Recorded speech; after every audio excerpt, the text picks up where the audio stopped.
Hello guys and welcome. So in today's lecture we are going to learn some new things and we are going to learn how to add some new features to our ball. So let's start the video. So before starting I want to show you something. So you might ask why every time like when we start our project it loads this level, not the level that we created. Every time that you open that project you have to go to the levels and then open map 1. Alright, so first of all let's change that. Alright, it will be like time consuming every time coming here and clicking the map 1. What we want to do is go to the edit project settings, and after that go to maps and modes. Alright, and you see in here it says default maps. Alright, change both of the maps, the editor starter map and the game default map, change both of them to map 1, the map that we created. Alright, map 1 and map 1. Now every time when we start our project it will load our map, not that map. Alright, so let's start our map again and save it.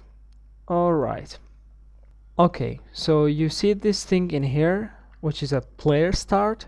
So let me tell you what that player start does. Alright, so the player start, you can also grab it in here and put it onto the viewports if you don't have it, but right now it's here. Alright, okay, so let me tell you what this player start does. Alright, so the player start gets the default pawn class of the game mode, and when we hit the play it will create the default pawn class in here in that position. Alright, so if I play right now it will get our ball in here, alright, into that position, and it will load the game. Alright, so you see that. Okay, if I move it to a place like here, alright, you see wherever I move that player start it will it will create our ball in that position. Why it does that? Let me tell you. Alright, so you remember when we created that BP ball mode? Alright, we created that BP ball mode and we got to the edit project settings, alright, and the maps and modes, and we set the default game mode to the BP ball mode, isn't it? The ball mode that we created in here. So we set that ball mode to the current levels game mode. Alright, this is the current levels game mode. Alright, so what that player start does, it gets the current levels game mode and opens it up and then sees what is the default pawn class. The default pawn class is the BP ball pawn. Alright, BP ball pawn. Where's the BP ball pawn? Here is the BP ball pawn. Alright, and when it sees the default pawn class it will create that pawn class on that position. You got the point? It sees the game mode of the current level and takes the default pawn class and creates that pawn class into that level in that position. So that was the player start. Okay, so right now you see our ball just looks white and it does not look that great. I want to paint it a little bit. Right, I want to give it a nice material. Alright, so I'll open the BP ball pawn in here and then go to the viewport and choose our sphere. Alright, so under the materials in here it says basic shape material. No, we don't want that.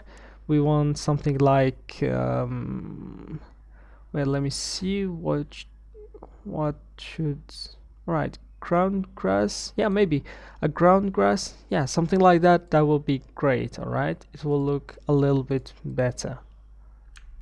Alright, yeah, that looks better. But right now you see our you saw our camera was not that great. It blurred a little bit. Well, first of all let's make this a little bit bigger. Alright, so that we can see it. Alright, go to the scale and make it a, let me close that one, make it a 3 or 400 by 400. Right, oh, that looks That looks very big. No, we don't want that. Make it 40 by 100, right?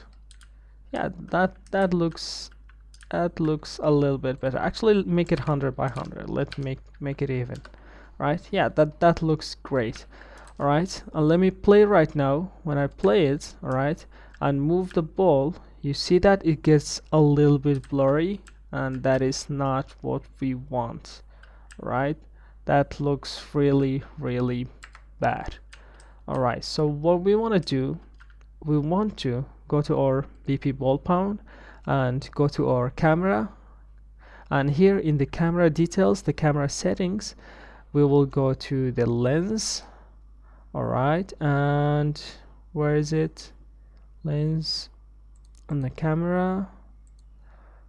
Where is that? Bloom, depth of field, no. Where is it? I cannot find it. All right, so if you did not find anything in here, all right, you can always search it in there, right? Search for blur. All right, okay, it was under the post process rendering features and motion blur. We wanted that one. All right, so click the amount and click the max. All right, and make the amount to 0 because we don't need any blur on our camera. The max is 5 right now and it's fine. Don't touch it. Make it 0 and 5, and check these two buttons in here and then save it, and let's test it again. Let's see. Right now it should look much better.